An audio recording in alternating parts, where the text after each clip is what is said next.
नमस्कार दोस्तों, the Chronicle post में आपका स्वागत है। देखिए दोस्तों, जब भी हम डिफेंस की बात करते हैं तो उसमें जियोपॉलिटिक्स का एंगल हमेशा जुड़ा होता है। और जैसा कि हमने कल डिस्कस किया था कि पहले चीन से हथियार मांगने के बाद पाकिस्तान अब अमेरिका से F-16 और AIM-120D AMRAAM मिसाइल मांग रहा है, जो करीब 200 किलोमीटर की दूरी से मार करने वाली एक BVR मिसाइल है। और अमेरिका से ये मिसाइल लेने का मतलब है कि अब पाकिस्तान को चाइनीज PL-15E मिसाइल पर भरोसा नहीं है। और जैसा कि हमने डिस्कस किया था कि भारत भी ऑपरेशन सिंदूर के बाद से लगातार अपने स्वदेशी हथियारों को खरीद रहा है और साथ ही उन विदेशी हथियारों को भी सीरियसली कंसीडर कर रहा है जो उसे ऑलरेडी ऑफर किए गए थे। और आज की वीडियो में हम एक ऐसे ही हथियार के बारे में डिस्कस करेंगे।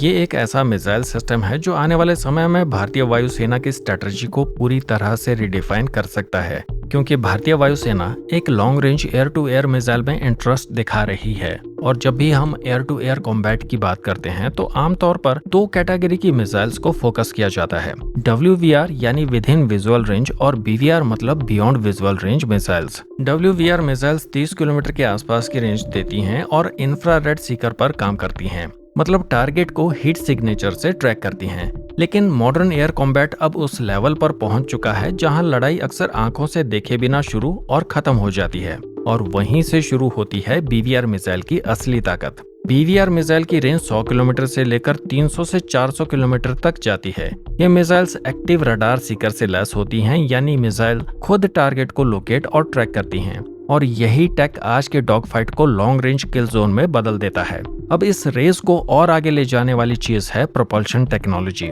जिसके लिए डुअल पल्स और रैमजेट सिस्टम इस्तेमाल होते हैं। जहां एक तरफ डुअल पल्स मिसाइल लॉन्च होने के बाद 2 स्टेजेस में थ्रस्ट देती हैं, वहीं रैमजेट टेक्नोलॉजी कंटिन्यूस और कंट्रोलेबल पावर आउटपुट देती हैं, जिससे मिसाइल की स्पीड और रेंज दोनों एकदम नेक्स्ट लेवल पर पहुंच जाती हैं। लेकिन असली ट्विस्ट आता है वहां जहां बात होती है एक ऐसी एयर टू एयर मिसाइल की जो सिर्फ फाइटर जेट्स को नहीं बल्कि एवेक्स, टैंकर्स और इलेक्ट्रॉनिक वॉरफेयर एयरक्राफ्ट्स को भी स्ट्राइक करने में कैपेबल है, यानी सपोर्ट एसेट्स को, जिन पर किसी भी एयरफोर्स की पूरी स्ट्रेटजी टिकी होती है। इसी फिलॉसफी से जुड़ा था रशिया का एक मिसाइल कॉन्सेप्ट KS-172 नोवेटर। ये एक ऐसी मिसाइल थी जिसकी रेंज 300 से 400 किलोमीटर थी, लेकिन इसकी बॉडी इतनी मैसिव थी कि एक Su-30 जैसे एयरक्राफ्ट पर सिर्फ एक ही मिसाइल कैरी की जा सकती थी। इतनी हैवी और लॉन्ग रेंज मिसाइल प्रैक्टिकल नहीं थी, लेकिन आपको जानकर हैरानी होगी कि अगर मैं कहूं कि KS-172 का डेवलपमेंट भारत और रशिया के बीच कोलैबोरेशन के तौर पर शुरू हुआ था, पर साइज, वेट और टैक्टिकल फ्लेक्सिबिलिटी को लेके चीजें ज्यादा आगे नहीं बढ़ पाई और फिर ये प्रोजेक्ट वहीं रुक गया। लेकिन तब से अब तक बहुत कुछ बदल चुका है और अब इंडियन एयरफोर्स एक ऐसी मिसाइल में इंटरेस्ट दिखा रही है जो उसी फिलॉसफी पे बनी है, लेकिन ज्यादा कॉम्पैक्ट, ज्यादा इफेक्टिव और ज्यादा डिप्लॉयबल है। नाम है R-37M। और R-37M रशियन ओरिजिन की एक ऐसी long range air to air missile है जिसकी रेंज है 300 किलोमीटर से ज्यादा। लेकिन KS-172 के मुकाबले इसका डिजाइन काफी रिफाइंड है। करीब 4 मीटर लंबी और 600 किलोग्राम वजनी ये मिसाइल 60 किलोग्राम के वॉरहेड के साथ लैस है। इस मिसाइल का असली मकसद है दुश्मन के एवेक्स और एरियल रिफ्यूलर्स को मार गिराना, यानी दुश्मन के वो सिस्टम जो रडार कवरेज और मिड एयर रिफ्यूलिंग जैसे क्रिटिकल रोल निभाते हैं और जिनके बिना कोई भी फुल स्केल एरियल ऑफेंस टिक नहीं सकता।